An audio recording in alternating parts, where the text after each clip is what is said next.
Hey there everybody, this is Brian Fink from the Church of the Resurrection with a word from the DCC. And, as promised, this is a 2-day-old goat. And I figured I would probably just hit record and just let you stare at the goat for a while, and there's a good chance that this video will go viral. Okay, because of this beautiful face. I mean, look at this cute thing. She's adorable. A couple of days ago, one of our does had 2 baby kids, and they're super sweet, super friendly, and but I'm gonna try and make this short and sweet in case she gets kind of upset. Okay, on to bigger and better things. I want to talk today about why the church rejects big government. She does. There's no equivocating. The church rejects the idea of big government whole cloth, without exception. Whether it's democratic government or Republican government or libertarian government or a monarchy or some other sort of patriarchy or some sort of communist, socialist, Marxist, Maoist dictatorship, the church rejects the idea of big government for one very simple reason. Whenever the church thinks about society, she begins with the primacy of the person, not the primacy of the state. Let me repeat that. The church always begins with the primacy of the person, not the primacy of the state. And the state exists for the sake of the person. The government exists for the sake of the person, not the other way around. The person is not a product of the state. It's not a tool of the state. It's not a resource of the state. The person has primacy. And just above that, in an intimately related scenario, is the primacy of the family, what the church calls the building block of society. And that's why the church rejects big government on principle, because it begins with the primacy of the person. The state doesn't know me. It knows about me, but it doesn't know me.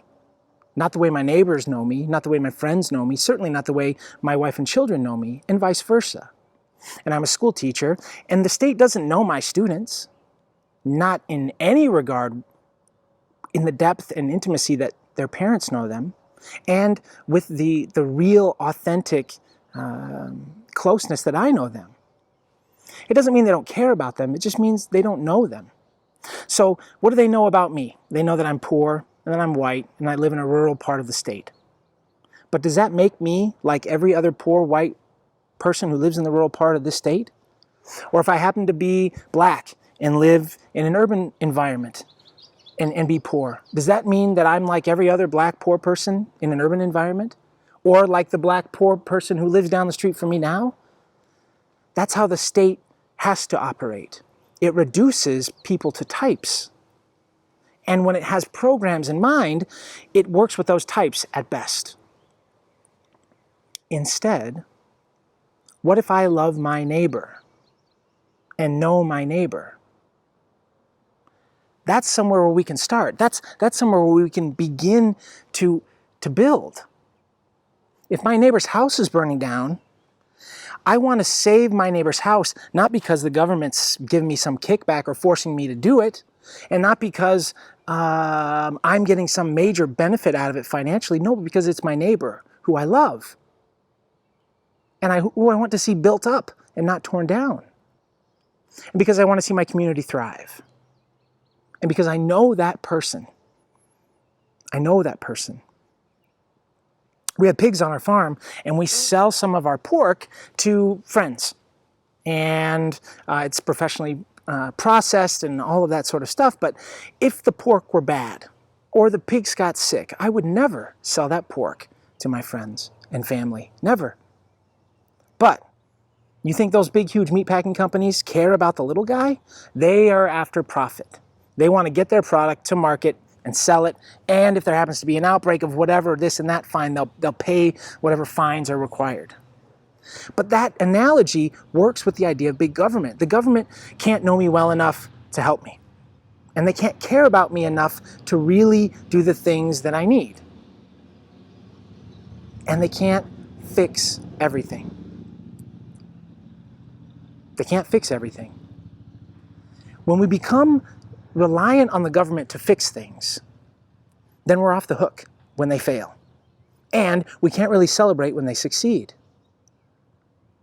But if it's on me to take care of my neighbor, to love my neighbor as myself, as it says somewhere in the gospel, it doesn't say anywhere, love your government as your government loves you.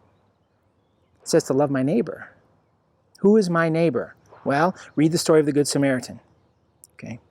And yes, I'm not saying that we ought not care about people who are far from us.